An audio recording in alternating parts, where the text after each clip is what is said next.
Assalamu alaikum all. Um, Welcome to another training session.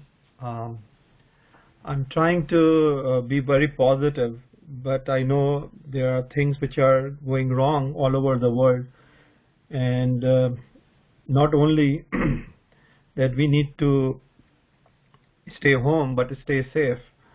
Um, the reason that I was pushing for this training session is twofold. I just want to make sure that there are some activities going on apart from just sitting down. I know few of you are doing their final year project, which is a great way of putting yourself busy, but the others have very little things to do, specifically when the semester have not started yet over there. So this can be a good opportunity for you all to invest some time in learning something new. Even if you have experiences with Python, maybe it's not a bad idea to sit down in these sessions and try to see if you can learn something new, or maybe add up to the stuff that we'll be discussing. You can also help your class, friends and mates over here, which is another great way of ensuring that we are all learning from each other. Now today's session will run both in English and Urdu. Before I talk about our presenter, I would like to just give you a be brief about what and how we're going to run the sessions.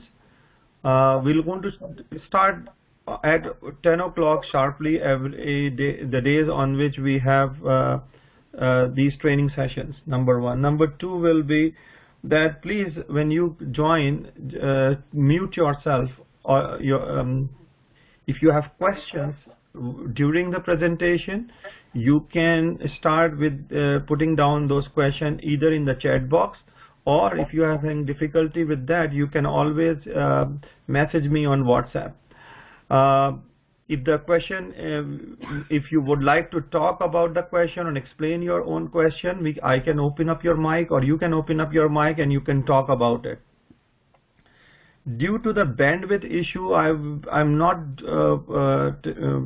webcasting the videos, and the idea is that as I was telling somebody, the free conference call guys were telling me today that there are many people online, and because of that some places might have some bandwidth issues. So I think there is some delay in our voices, and so the sound you are hearing might have a delay.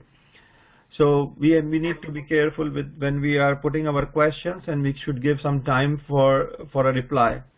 Again, use the chat box. That will be the most effective way of doing a conversation.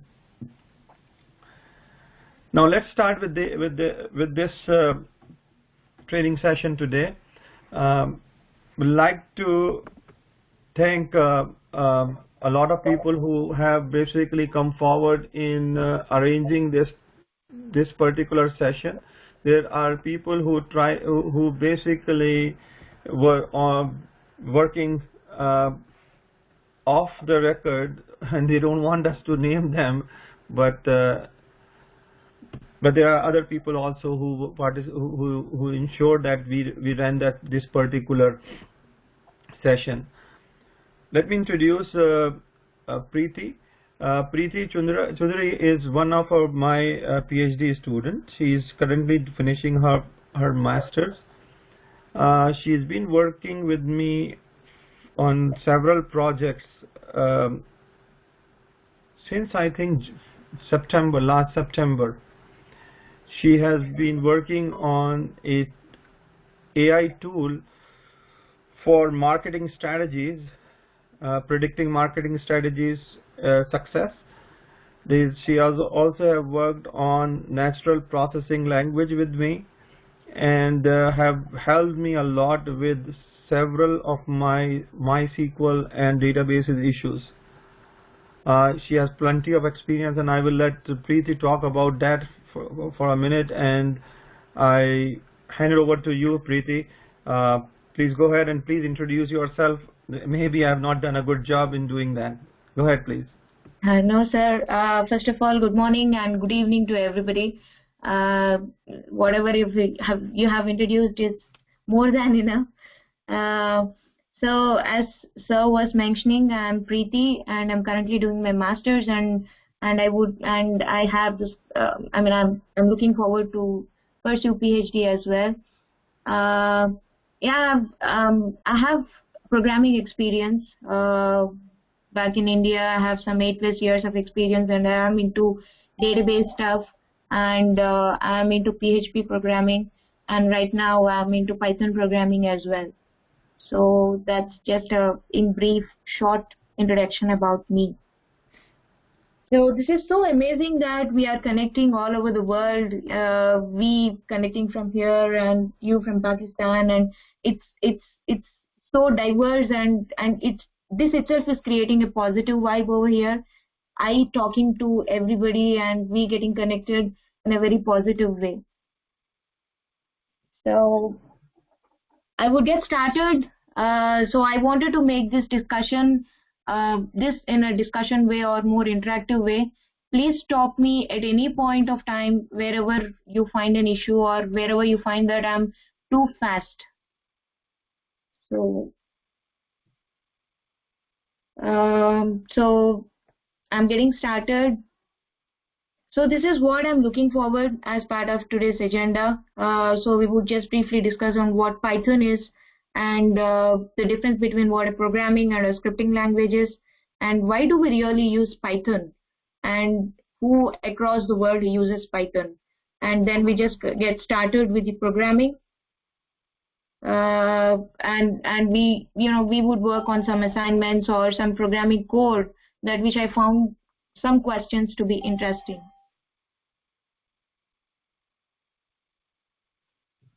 So let's see what Python is. So Python is both a programming language and a scripting language, and we call this to be an interpreted language. Now, what do we really know? Why do we really call two different languages? Like, what is the difference between a scripting language and a programming language? Let's see.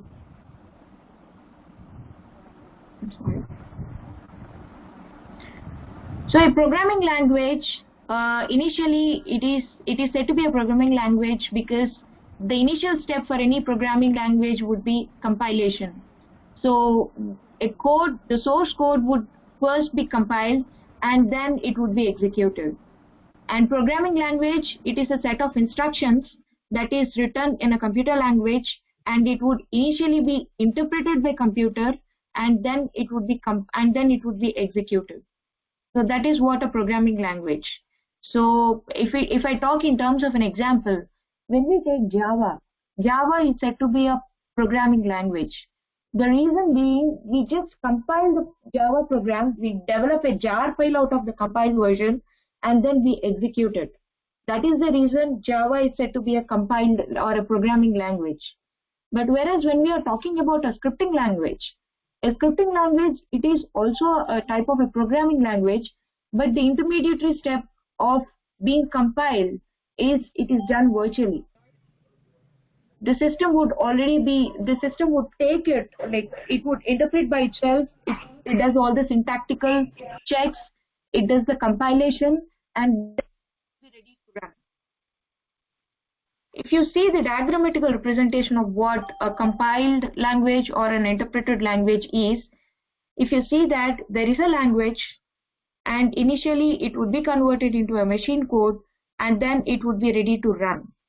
Whereas the interpreted language, it would directly be ready to run and it would be interpreted by a virtual machine and then it would be converted into a machine code. So to make it simple, as I said, the difference between programming language and a scripting language is that programming language, there is an intermediary step that which needs compilation. Whereas in scripting language, the system automatically takes care of compilation.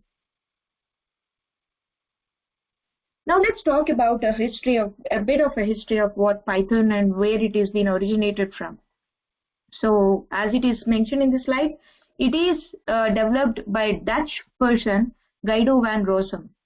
And Python was initially implemented in December 1989. And I was just wondering why the name Python is being introduced. Why the programming language has got a name Python to it. Then it said, like, Guido, he is a fan of an air show, Monty Python's Flying Circus, and when he was trying to develop this code, it so happened that he is so inclined towards the show, and then he gave this name to be Python. And interestingly, yesterday when I was doing a bit of a research on the same thing, I found a correlation between the Python snake and Python programming language. I hope many of you have watched Harry Potter series. So when Harry Potter, when he was newly introduced into the school, there was this hat which segregates between, which chooses the students to go into different houses. So there is this house called Gryffindors, where Harry Potter was eventually chosen, and there is this one called Slytherins. So Slytherins are said to be weird. The reason why they are said to be weird is that they speak snake. They speak snake language. So incidentally, when I was doing a bit of a research there, so one of the forums came up saying that Python is given a Python name to it because of this Slytherin language being weird. So I wouldn't say that Python is weird, but it is weird in these terms that it is solving n number of issues. Like talk about any artificial intelligence prediction strategy or any machine learning stuff. It is the Python that which is now useful for. So it is weird in such a way that it can predict, the system can predict what your next move is.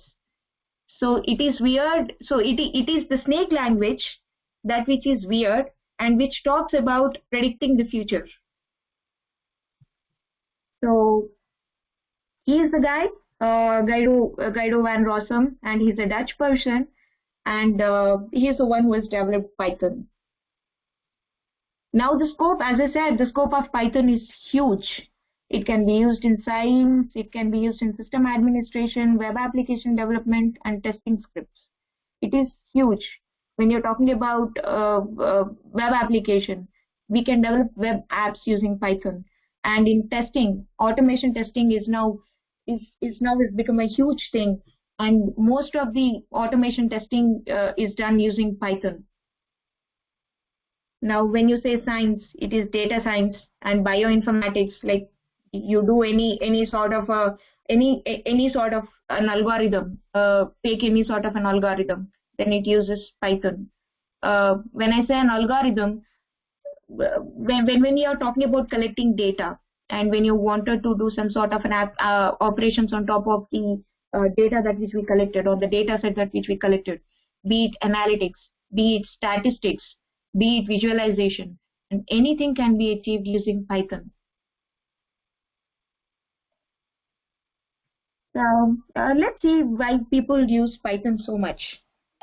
So Python, it is, as you all know, it's an object-oriented language, and it supports many of the concepts like, polymorphism, operation overloading, and multiple inheritance. Now, there is something called indentation. I'm sure most of you might know what an indentation is. Python, in a way, this is one of the important features I personally liked about Python. I remember that when I was working in India, most of my co-programmers or co-developers, my managers, they used to say that you have to follow proper indentation and all. So I never used to understand why is it so important to follow an indentation. But eventually, when I was coding, like when you take the example of an HTML scripting language, when you have div in a div in a div in a div, it would be a hassle to find out which is the closing div. if you don't follow the proper indentation. And there will be n number of scenarios where you missed the closing tag of a div, and for that purpose the layout of an HTML page would go for a toss. So those issues can be mitigated using, I mean, like, not those issues, but when you're talking about Python in general, but Python has got an inbuilt structure that which forces you to follow indentation. Now, for example, when you write a for loop, like if I happen to do a C programming or a PHP programming for that matter, when I write a for loop, I'll say for, and I'll follow sequence of steps. I don't give a gap between the next step, a space. So it is just a sequence of steps. It goes to the next line, next line, next line, next line, and I never know where my end loop is until and unless I follow a proper text editor and I just do a double click on the for loop and all that stuff. But with Python, it forces the user to follow the proper indentation. And now, Preethi, there is a question. Is there any example for what you just said? Yep. So now I'll just show you.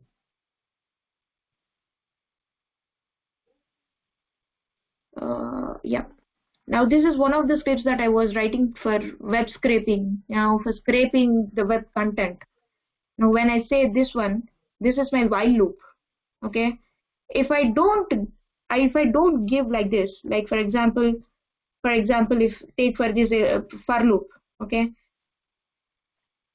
I'll just show you this.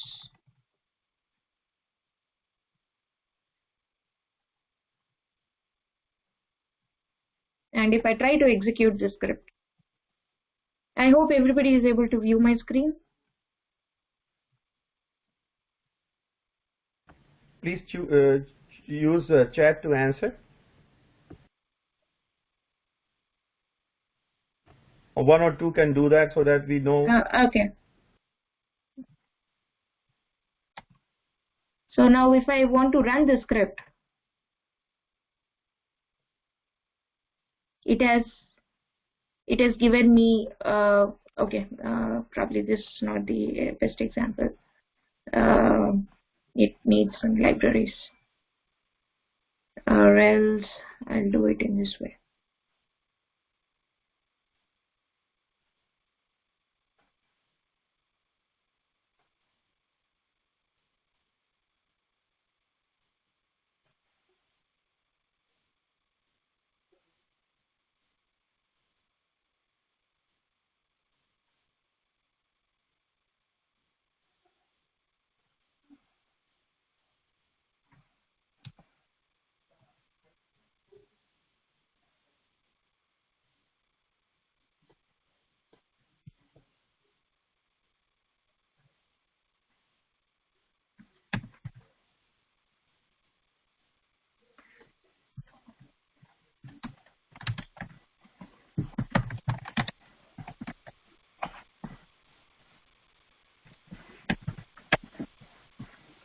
Now if you see, I hope you are seeing the screen.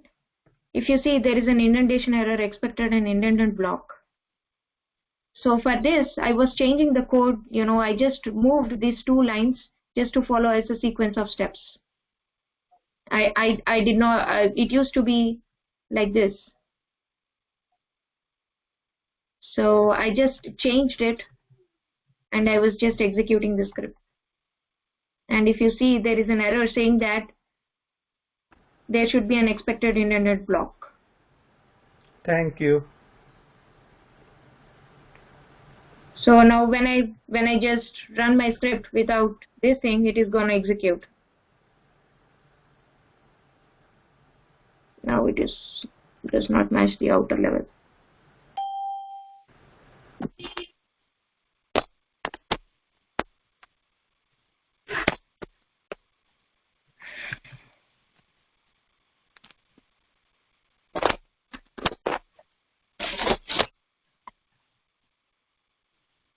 Come on. So so this is one of the things that which I personally liked, like following an indentation. So coming back to where I was. So, and this is an open source system. This is an open source, and the Python and the source code is available. The source code and the Python is very easily accessible, and source code is available across. This is one more advantages, like why people use Python, and it is powerful. Like, you know, it's got a dynamic typing. Now I would like, eventually we might talk about what a dynamic typing is, but I can say a bit about it right now. Remember, when we are using C, C++, Java, or any of the languages, when you are trying to declare a variable, like if you wanted to declare it to be an integer or a string or a float, in Java or in C, we enforce it. Like, you say that int x equal to 10, or float y equal to 1 point, blah blah blah. But whereas in Python, it is automatically readable. You need not specify what type it belongs to. So if I wanted to say x equal to 10, I need not say int x equal to 10. It automatically reads. So it is said to be implicit typecasting. You know, it already reads. The Python language by itself is interpreted in such a way that it can read integer to be integer. We need not specify it. So there are something called like built-in types and tools. So this is across there, like there are already, as I said, integer, type, string, there are already built-in types. And when you're talking about, there are some tools, even when I'm going forward with, when I talk about functions and inbuilt functions and all, we can talk about what all inbuilt tools we have in Python to achieve certain functions. Now there are certain things like library utilities. Most of you, if you happen to start working on Python, we can say that there are a lot many inbuilt libraries, like, you know, pandas or numpy, or these are all said to be inbuilt libraries that which are already existing in Python. You know, third-party utilities like SciPy or sklearn or Keras. You know, these are all called as third-party utilities, by which many advantages are there, and each and individual library can be used to perform individual tasks. So it is portable and it is very easy to learn. Python is very easy to learn, and it is mixable. Now this is one more most important advantage of Python. We can integrate this Python with any language that which we use. Like, it can integrate with C, it can integrate with C++. I myself integrated with PHP. So Python can be integrated. It is a mixable language. Now, I hope most of you know that WordSap is developed using C. But when you are talking about, because I came up with this example WordSap because this is what we use in our day-to-day life. So when you're talking about WordSap, say I'm texting you something, when I'm conversing with you in English, how are you? Okay, even if I didn't see, if I did not open my chat, there is automatically a response given by WordSap saying that I'm fine. So that particular predicting what the reply is integrated with Python. So not only WordSap, when you're talking about Google, the backend is when you're talking about a search, Google search engine. The search engine is basically developed with Java, but again, because of the predicting, based on your search results, it predicts what type of content are you looking for. So that is again developed using Python. So most of the applications like that which we have, most of the most important companies, like most of the famous companies right now, like Google or Facebook or Instagram, Twitter, LinkedIn, everything is using Python right now. The reason it is because one of the things is that it is pretty easy and it is mixable. Like, they need not migrate their entire code from one programming language to another programming language. They can just integrate whatever has been existing on their end, and they can integrate Python libraries and they can develop the code. That is the reason it is one of the most important aspect of Python. Like it is mixable, and that is why it has been very famous right now for the past 5 years. So as I said, it is easy to use. Like there is no intermediary compilation step needed, which we do in C, C++, and they are automatically compiled, and they form an intermediate form called bytecode, and then the interpreter reads. So this is why most of the people use Python. So as I said, most of the companies use Python. Like Google makes an extensive use of Python in its web search system, and it employs like Python's creators. And when you talk about Intel, Cisco, HP, Qualcomm, and they all use their Python in terms of their hardware testing. And ESRI, it uses Python as an end user customization, and it's popular with GIS mapping products. And YouTube also, it seems YouTube was the first one to change its backend coding to Python. So the reason being is that they share largely the same thing, like they're predicting what type of interest the user have, and based on that predicting what would be their next choice of playlist would be, and all that stuff that is easily achievable in Python. So it is YouTube was the first one to migrate themselves to Python in terms of usage of these things, like predicting things, predicting stuff, and importing some of the libraries, creating some of the libraries to achieve that. So what can I do with Python? There are many things that can be done, and these are some of the things.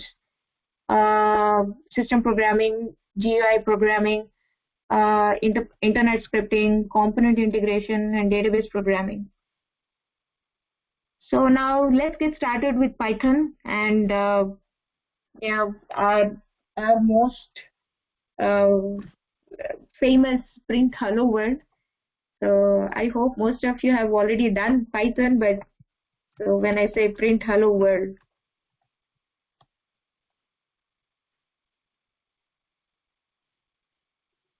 so it has already printed, but there are certain things that which we keep in our mind.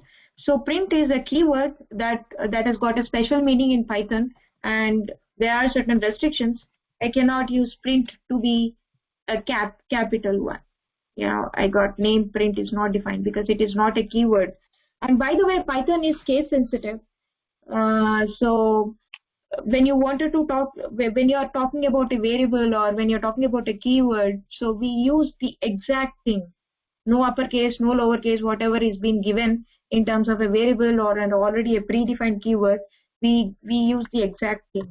So I generally give, I have an habit of giving a space in between, and I encounter a number of issues with that. Generally, when I was doing it, oh, it's weird. When I was trying it earlier, it just gave me an error. But okay, probably a space is allowed right now. So the parentheses are special requirement of Python, and we can give in terms of single quotes or double quotes or whatever we can inside the print statement. So now let's see what variables for strings are. As you know, when you say a variable, so it is a reserved memory location, and that is there in Python, that reserved memory location in Python to store a particular content or particular value. So a variable can have a number of values to it, but at any single point of time, I declare variable with a certain value, and once the usage of that value is being done, I just again reinitialize the variable with something else. So, and there are certain rules for initializing the variables. Never enclose a variable in quotation marks, so it takes it to be a string, and variable names can't have spaces in between them.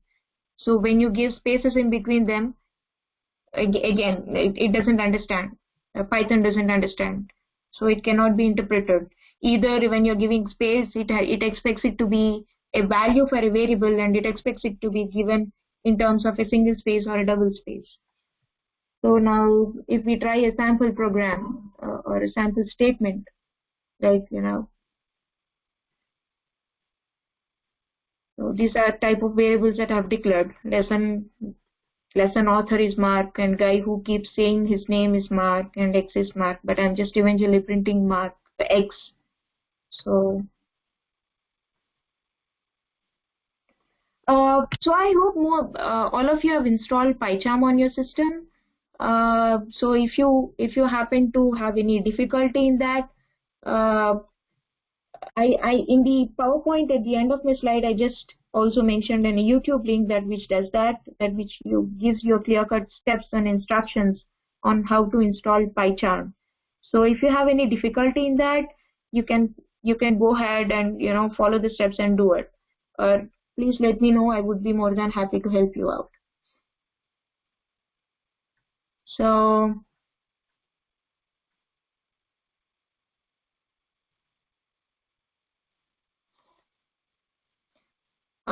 so there are three ways of creating a string. You can either create it with a single quote, double quote, or a triple quote. So I have also given that example, this. And by the way, to concatenate strings, we use an operator plus. So it differs from language to language, but in Python, it is the plus operator that which uses as a concatenation. So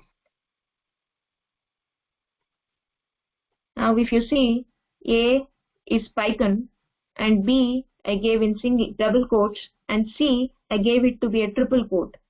So when you are using it to be a triple quote, you can use it like a sentence, or a new line can be followed. Like you wanted a new line character, then if you want multiple sentences or multiple lines to be printed as part of a single variable, then you can use in terms of a triple quote.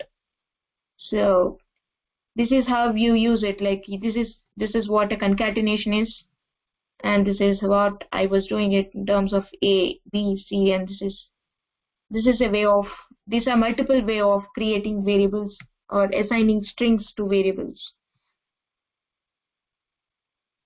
So got a message. Little bit slow. Oh, okay.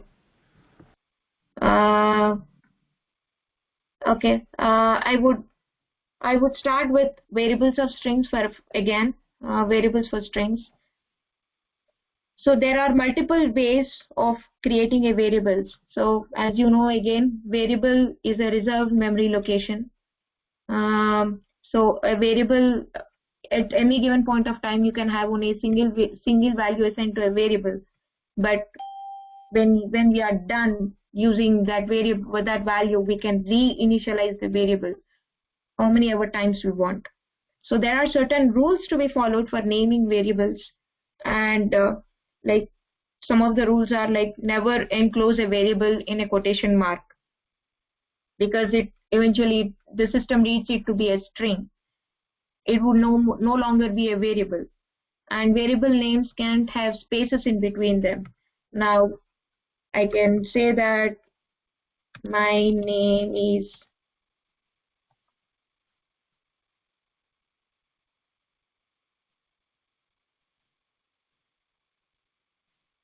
okay, and I wanted to print my name is. So definitely it has got an invalid syntax. Instead, if I say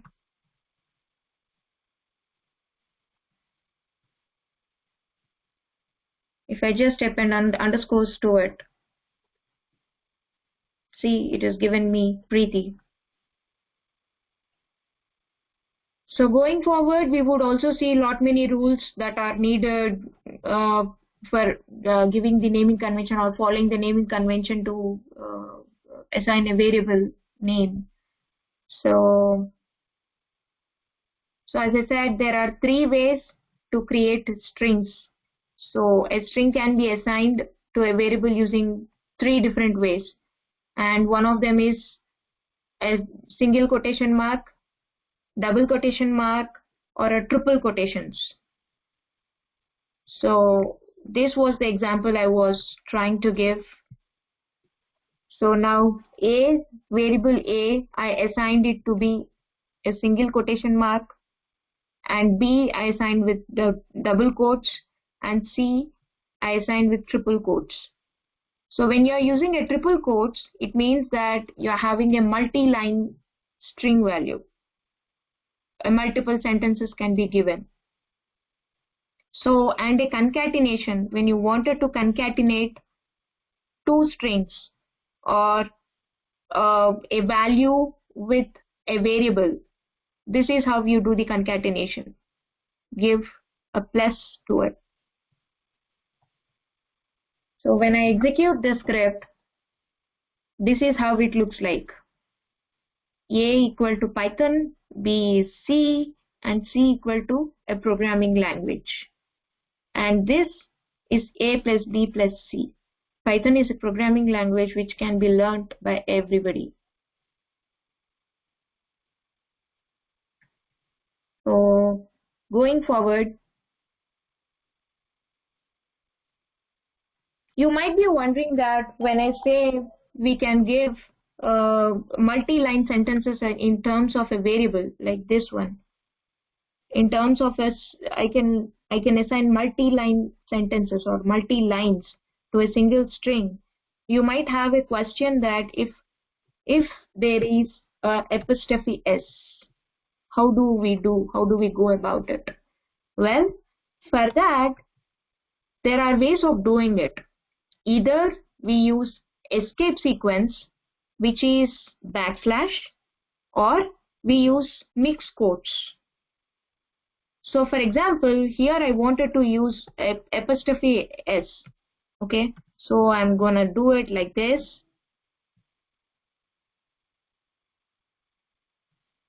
Since it is a multi-line, it is already taking it like that, so I need not give this. So this itself would be executing it.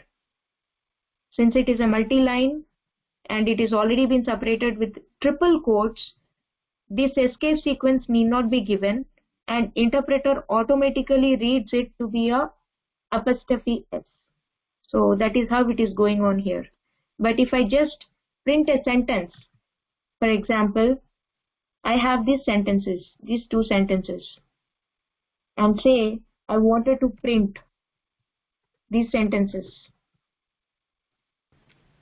One quick thing, Preethi. It's been asked if you can increase the font of these. It's very difficult for somebody to read it. So if you can increase the font a little bit, that will be much easier for them to read. Okay.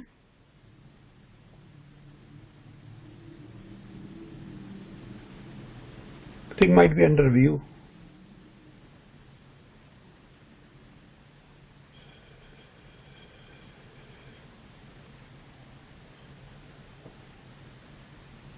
Yep. How about now? Perfect. Okay, but wait, where did my execution box go?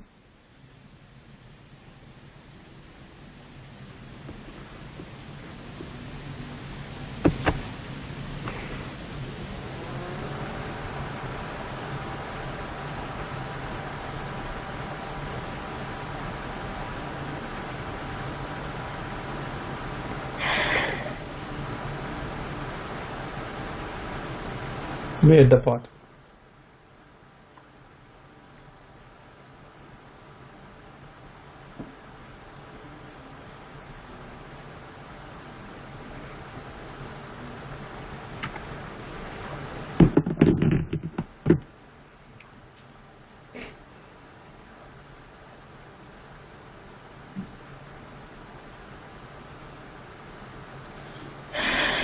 Okay. So when I run this, so if you see, he said, "Welcome to the world free of coronavirus." Okay, and I just wanted to use double quotes here. So use of escape sequence, it just gave me the double quotes. Or I can also use it in terms of a mixed quotes. Getting the hang of Python, and I'm loving it. So I initially started with a single quote, and then I ended with I mean, I just mixed it with double quotes in between. I just wanted this to be printed in terms of double quote. So this is one of the ways of using mixed quotes, or when you wanted to juggle around a double quote and a single quote.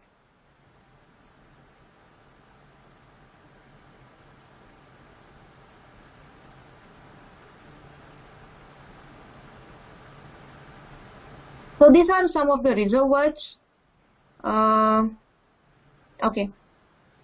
And these are the variables for numbers. So unlike string, a number is not enclosed in quotes. As I was mentioning earlier, so in Java or in C, C++, you need to specifically intimate the system saying that I wanted to allocate this much of a memory for integer or for string.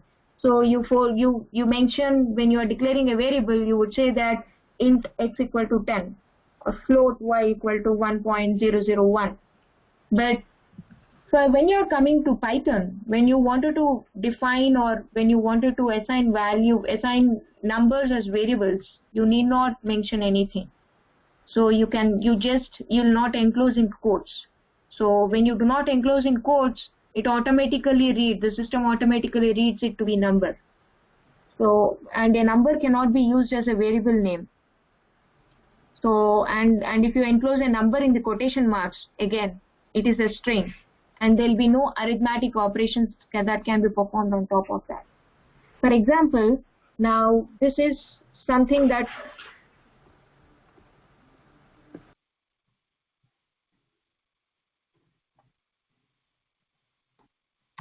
this is one of the examples. I made something called original number, which is 27, and I gave another variable called number to be added, which is 7, and I wanted to add these two numbers and I print a new number. So it is printed the new number, that which is 30. Now again, if I do it like this,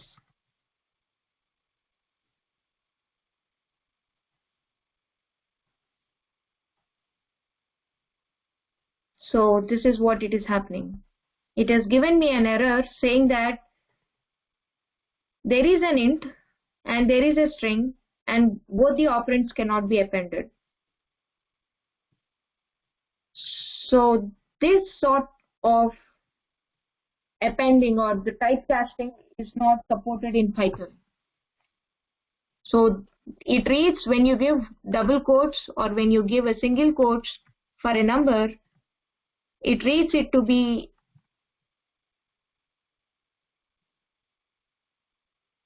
a string, and that is not, and it doesn't, no arithmetic operations are performed on top of that.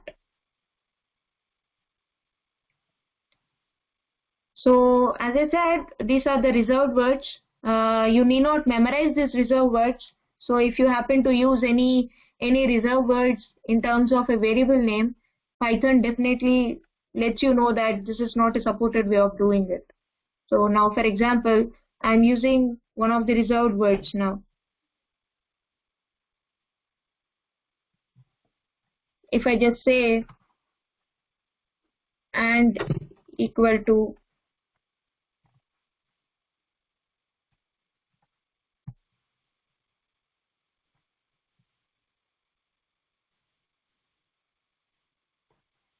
so it is giving me an invalid syntax because and it is expecting something else for that. So I cannot, it is expecting, since it is a keyword, it is expecting something further to it. Or for example, now say, for example, if I say fur, and if I say fur, so even now it is expecting something else beyond fur. So fur is a loop for it. So this is not how it is being defined, or it is giving me an error saying that fur is already a keyword. So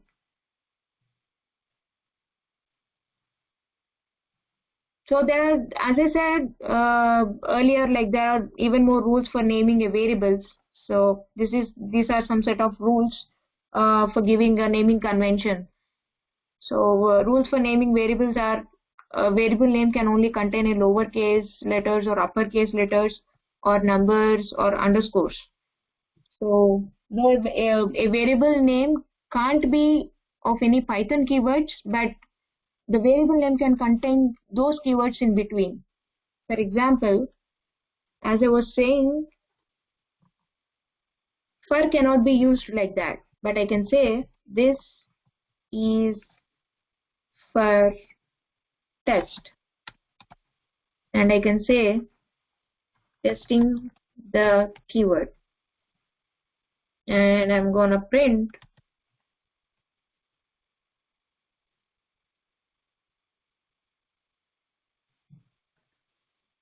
So it is giving me, though fur is taken as a keyword, though fur is a keyword in Python, but you can use it as a in between a variable, like when you are appending underscores to it, or in between a variable name, you can use fur, but you cannot just give that particular keyword alone.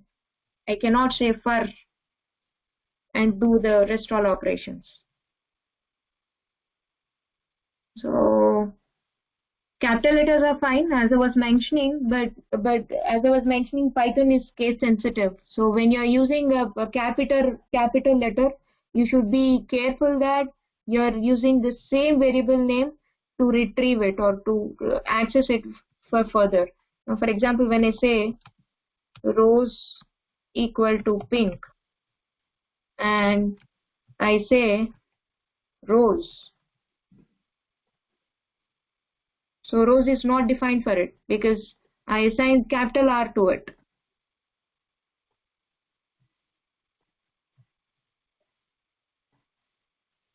So now it says pink. So that is the reason we generally use lowercase letters, or all of them to be lowercase or all of them to be uppercase, just to follow a naming convention. So there are certain recommendations that Python would ask us to use. So it recommends us to use a multi-word variables with underscores, like just how I was showing earlier. This is a variable. So this is the recommended Python's recommended way of defining variables or giving a naming convention to a variable. So, and this is an easier way of remembering it as well. And when you're talking about in terms of a text editor, so if I say this being a text editor, I can just find out this variable anywhere I want. But if I just use it, say if I just use it like this, because this particular text editor separates these two when I use it with a hyphen. So, but still this is a valid way of doing it, but when you're trying to find out in a text editor, or when you use a number of tools to do it, whenever you use a hyphen, it doesn't identify as a single word. So when you are doing a search operation, it is difficult. So this is a recommended way of using it. So now comes typecasting. So most of you might know what a typecasting is. So as I was showing you one of the examples wherein I have a string, or I can show you this thing. So typecasting is something called the process of converting the value of one data type to another data type. So you have two types of typecastings, which is implicit type conversion and an explicit type conversion. So when you're talking about an implicit type conversion, so Python automatically converts one data type to another data type, and this process doesn't need any user involvement. I'll show you one example for that. Now this particular thing, when I run this particular thing, or when you see this program, there are something called, there is a number integer and number float. Okay, 123, 1.23, and I'm generating a new number by adding these two numbers. Now if we check the data types of that, as I said, type of something, this is an inbuilt function in Python. Type of something, type of the variable name. This is an inbuilt function of Python that which defines the data type of that particular variable. Now if I execute this thing,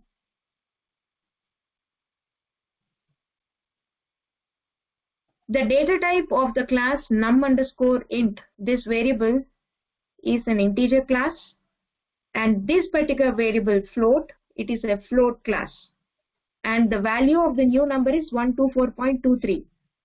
The new number variable, if you see new_num, this variable, we haven't defined any type to it. Like we did not mention it to be an integer or a float or something. So Python by default, since looking at the result of this particular number, it has defined it to be a float. So this is called as implicit conversion, and it doesn't involve any user interaction to it. User need not explicitly mention that please take this particular data type, or as I was mentioning, like in Java we mention int new equal to this. So we need not give it in that way. We need not mention explicitly to the Python program saying that this is a float type or this is an integer data type. So Python by default does that. It is called as implicit type conversion. So same thing, if I wanted to, if I'm looking at converting implicitly, if I wanted a string, if I have a string and I'm expecting Python to implicitly convert into an integer, it doesn't do it implicitly. At this point of time, we expect, Python expects user to let it know. You know, it is an unseparated operand, and you are expecting a plus sign for an integer and a string. So at this point of time, Python expects, if you are looking at doing some arithmetic operations between these two, Python expects a user to give a type conversion before performing this arithmetic operation. So this is how this has been achieved. Now if you see, this is an integer 1, 2, 3, and this is a string 4, 5, 6, and I'm trying to print the types of each of the variables, num integer and num string, and then I'm explicitly converting num string equal to int of num string, and I'm trying to print that particular converted variable. So let's see how this goes.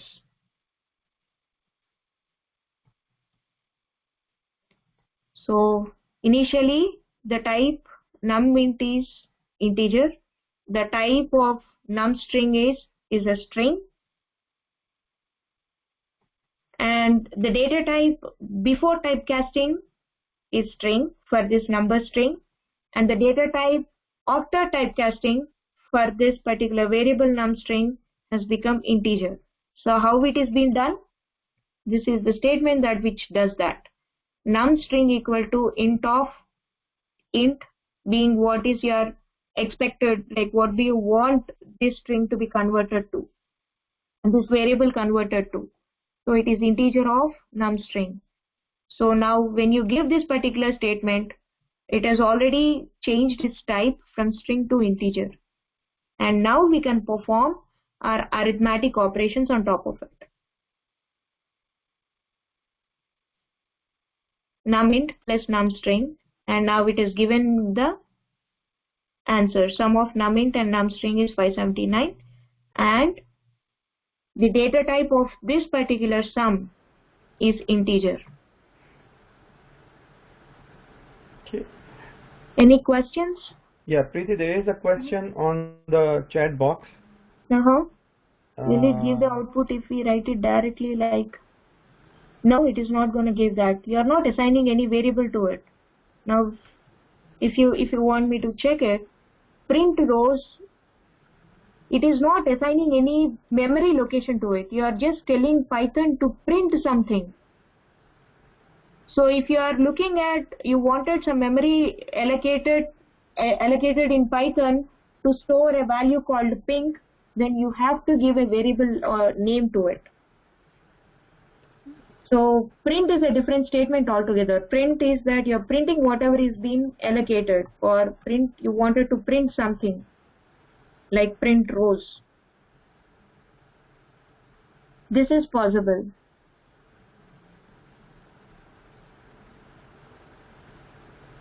So you gave a memory allocation. So think in terms of like memory allocation is like a container. Okay, so you have a memory, you have a container and you just put pink into it. And at some point of time you wanted to retrieve pink out of it. So you just take that particular memory location and then you print it. But on the contrary, when you're saying print of something equal to this, you're not assigning any memory allocation to it. You're giving two independent statements to Python. Print is a different statement. Equal to pink, it is not knowing what to do. Did I answer your question? There is another question. It's saying that when you are working with PyCharm, there is a yellow circle appearing, and sometimes you can read something underneath it. What is this? These are sort of a warnings, or you can say that ignore errors like this, or you wanted to have something. It depends upon your profile settings, or you wanted to reformat line. You see, it just giving some space out of it. These are some predefined or like it is giving you tooltip sort of a notations. If you wanted to go ahead and follow that, it is fine, or else you can just ignore them, and you can go ahead with your coding.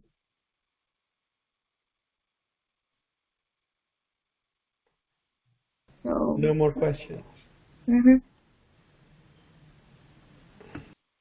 So, yep.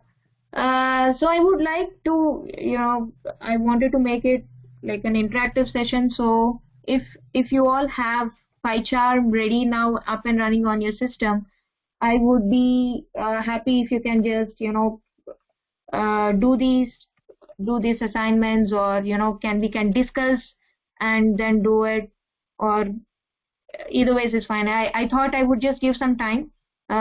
Say for first question, in the statement below, I assign a string to a variable, and using the variable, okay, let me just.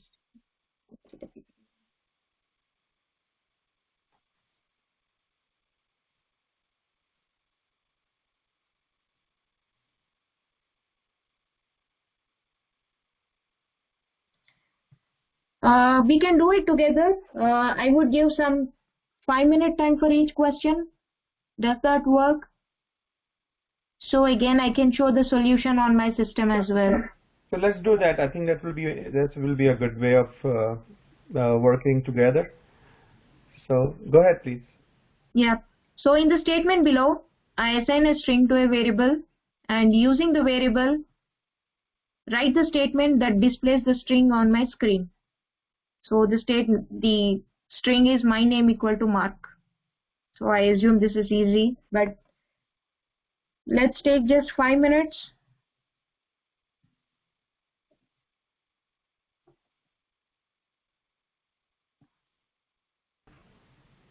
And if you want, you guys, you can put down your code in the chat box.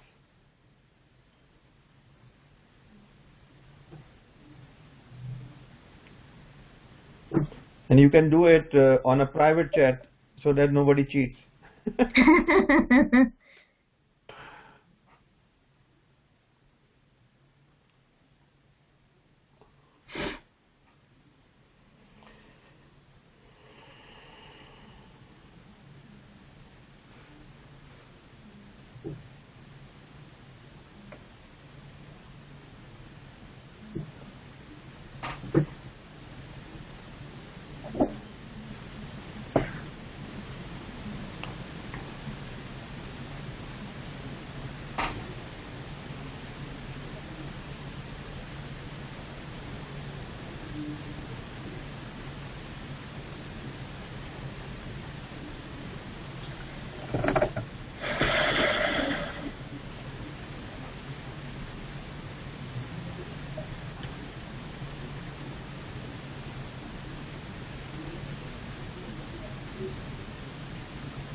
Can we look at the solution? Hold on. Let's see. At least one should give some answer. I'm looking for at least one. Oh, he said done. Can you paste the code? Yeah, I'm just looking for at least one code from somebody.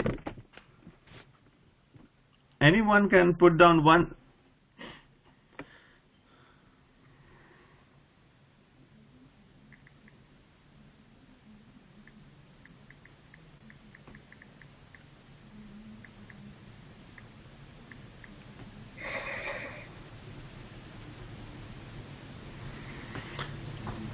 Okay, seems like. Tahira, you want to share the code since you mentioned done? Who? Tahira, she's given he or she. I'm sorry. Yeah. She said that she's done. So if you want to change, or you can individually share the code to me. Either ways is fine. Okay, she's going to you. Okay, good.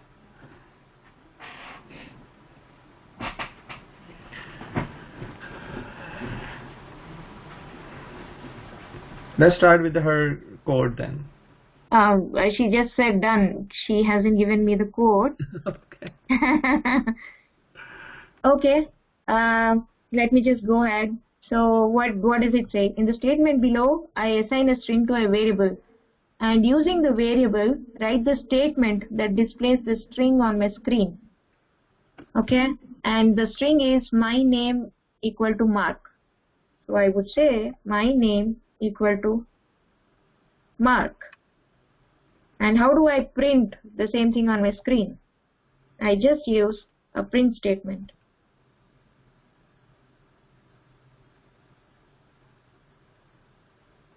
So that is how we print it. Going forward for the next question. How about if we say, if you have to put down exactly what you have written over there, my name is equal to Mark. Then you give another Yes. X.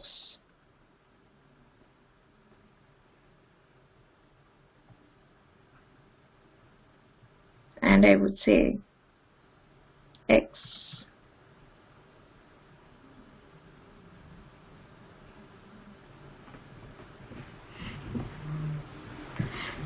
So revise this variable name as Python governing body recommends, like country of origin. So this need not be a coding. I can expect an answer in the chat box.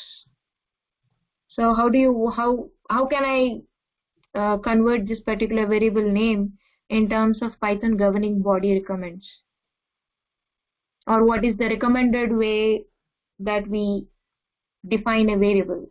What is the recommended way of following a naming convention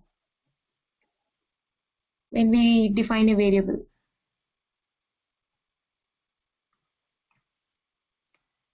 Oh yeah, double quote or single quote, as I was mentioning in my earlier slide.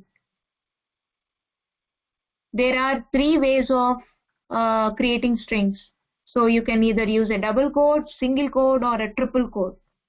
So anything is fine. So even if you have used a double quote for the same example above, it is still, for the same question above, it is still the same.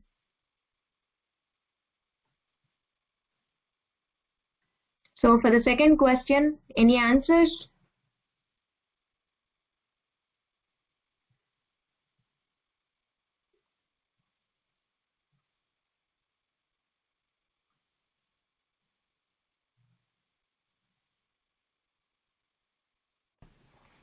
You guys can put down your answer in the main chat box.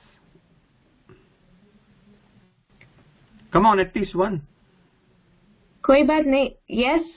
Yes, that's Tahira, you are absolutely right. Country of origin, country underscore of underscore origin.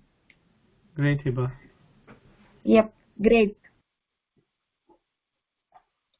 So moving forward, third question, add two variables and assign the result to a third variable by making up all the variable names. So this can be number or string or anything. You can, as we also discussed, concatenation operation. How do we concatenate string? So you can either concatenate string and display the result of two variables, or you can either take two integer values or any of the numeric values and then perform some arithmetic on top of it and display the result. That is also fine. So it is up to you. How do you want to do third one?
Yep.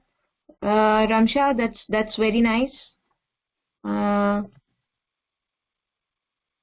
Okay. Any more answers? Can anybody give me with strings?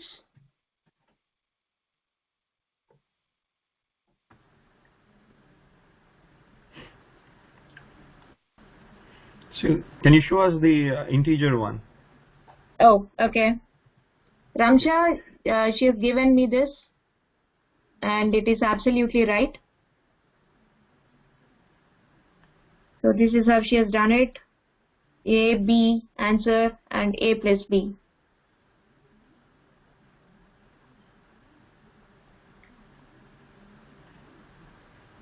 Anybody with string?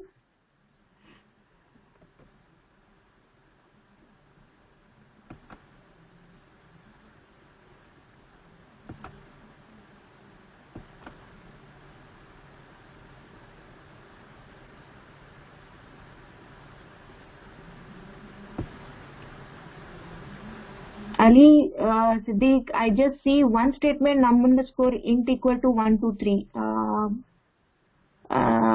You just gave me the expected, the answer, or you're about to give the rest all statements, or? Yeah, when you're sending, just send us the code that you have written. That will be easier. Yeah. Just copy paste the code. Kiran, How should I show my code here? You can just copy paste set of statements, whatever you have done, you can just copy paste.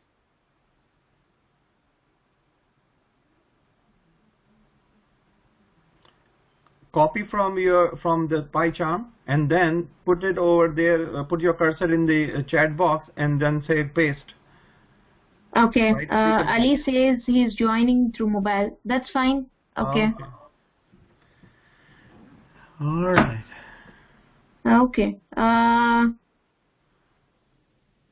Okay. Now again, Ramsha, she has sent me the code for strings.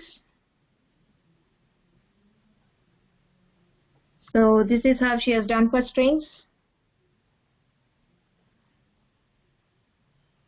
So A equal to ABS, B equal to BBS, C equal to A plus B, and you are just printing C.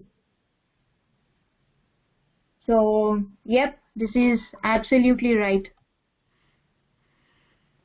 Yes, Dinesh, Haseeb, even this is the one which Binish Receive is sent across.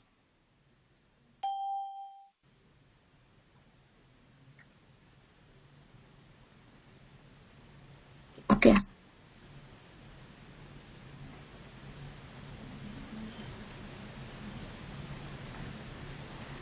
So, Vinesh, the problem with your program, see, it is case sensitive. You were mentioning X to be a capital X, and then you used it to be lowercase yes, X. So, yes, this is my name. This is how it is executing. Absolutely right. So, moving forward, I wanted you to answer this question. So, what is this?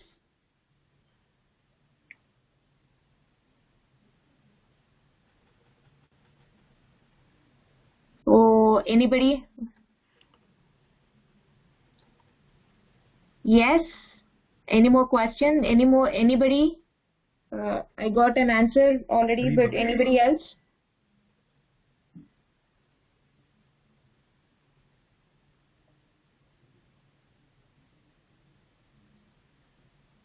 Sweet. Absolutely everybody. Ariba, Kiran and Kuram. Yes, this is a string. So how do we go about doing it? This is a string and I wanted you to add 1.345 to it and display the result. How do we go about doing it?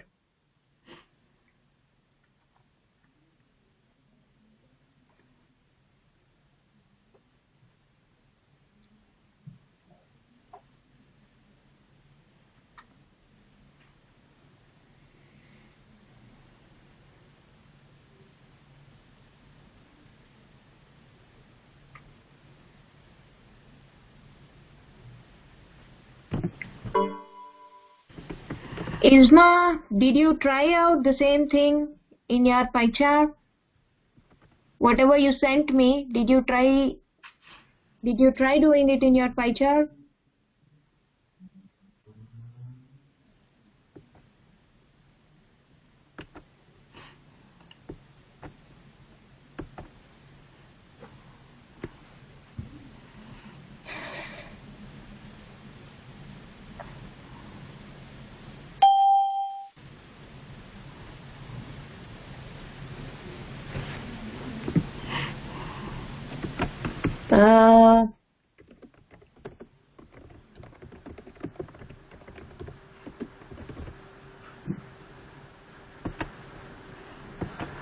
Okay.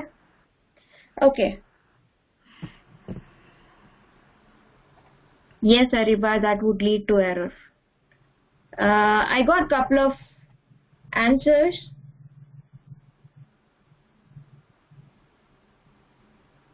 So, what do you all feel? Is this correct? Would this execute? Would this work properly?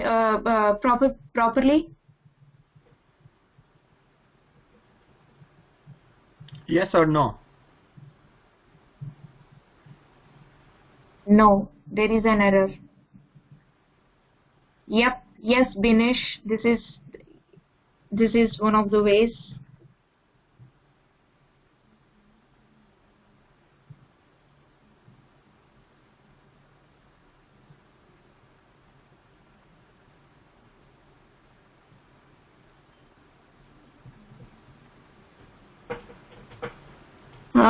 Kuram, yes.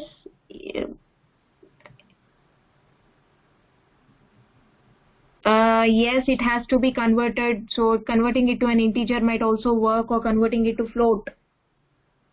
So I'm just saying float. And I'm trying to print that.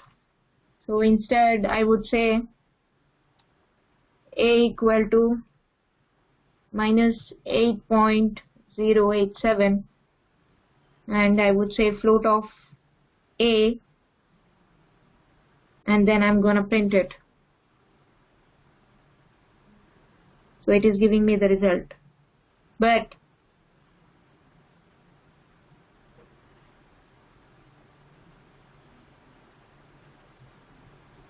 correct. Yes, Ramsha, that is what it is. So Ramsha said the earlier thing, this particular thing will not work, because that is a string and you need to tell the system that it is a number and not bunch of letters. So for that we do a typecasting and then perform the operation.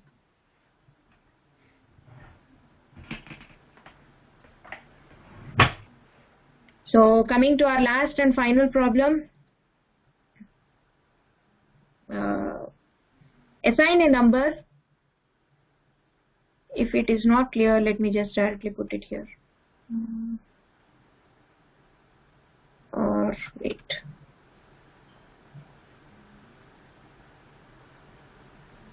Is it viewable? I mean, is it, the font is bigger enough? Yeah, this is good. So assign a number to a variable and divide the variable by a number of your choice. Assign the result to a variable of your choice and display the result using that second variable.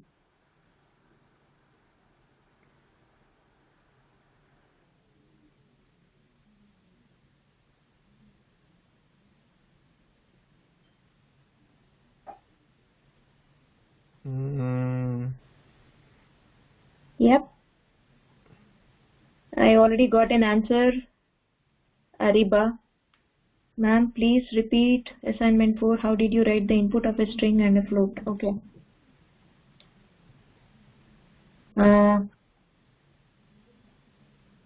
So let me just go to mine.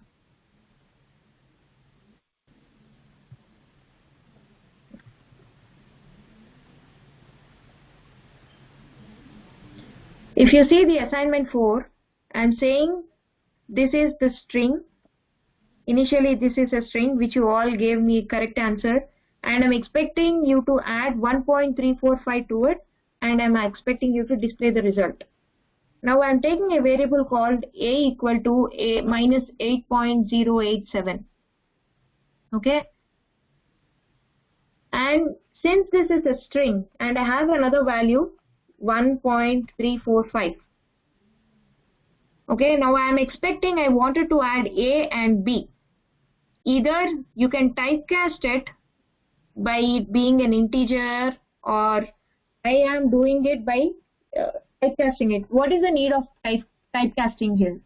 Because you are trying to add two numbers, but one of the numbers is declared in terms of Python as a string. So you are expecting, or you wanted Python to convert it, but Python doesn't do the conversion.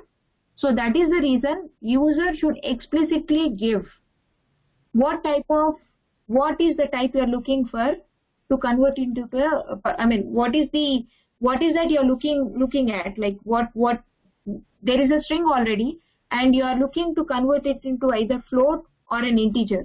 So you have to tell the interpreter or the compiler explicitly saying that this is a string, but I wanted to convert it into float and perform an arithmetic operation on top of it. So how do I do that? I would say x equal to float of a. So my a is already given here, and now I would take an answer variable and say x plus b, and I am printing answer.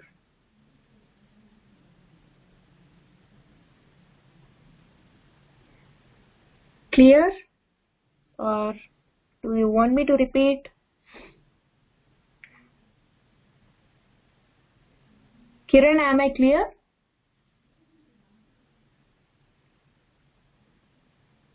Okay. Yes, most of you have given me the answer for the fifth assignment.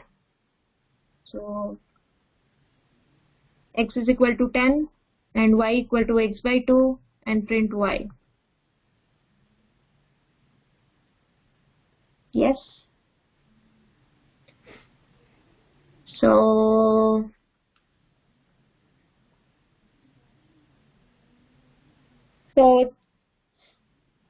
This is the textbook that I followed. Most of you might have already have an access towards this to this textbook.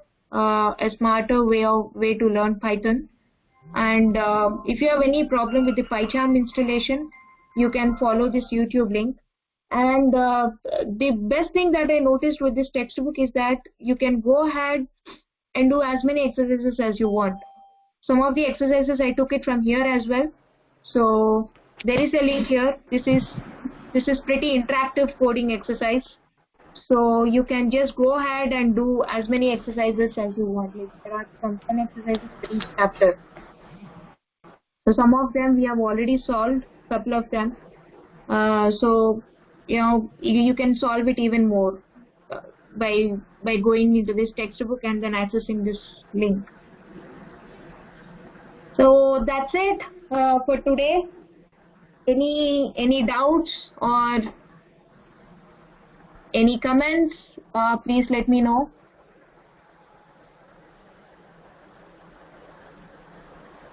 Or else we can wrap this session. Any other questions, guys?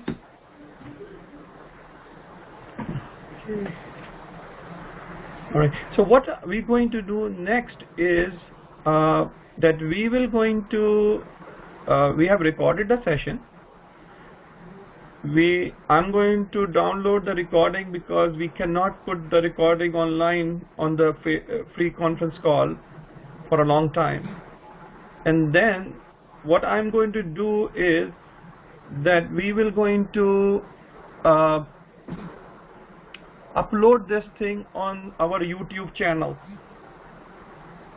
so that, and I will pass you the link for the YouTube channel so you guys can then see it from there. So all the 5 lectures will be there in that one particular playlist. Any other question or anything else that you would like to share, just send me an email. Okay, you already have my email, and if you have some question from Preethi, just send me those questions and I'll forward it to her.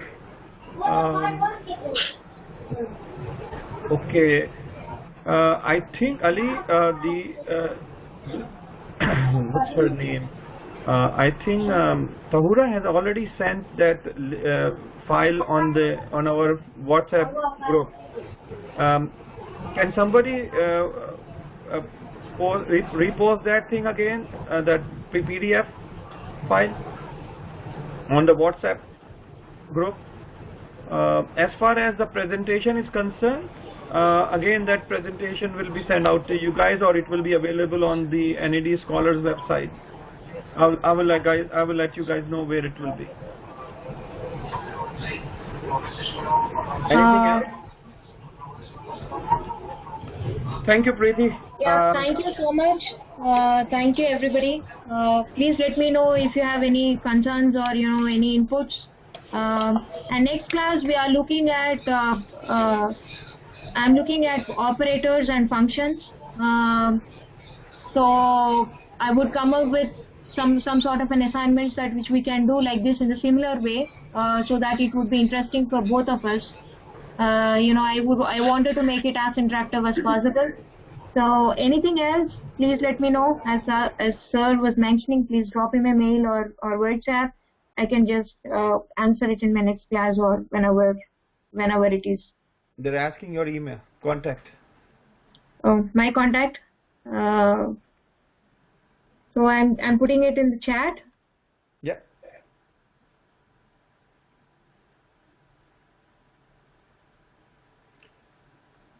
I have mentioned it in my chat, in the chat box. My contact email.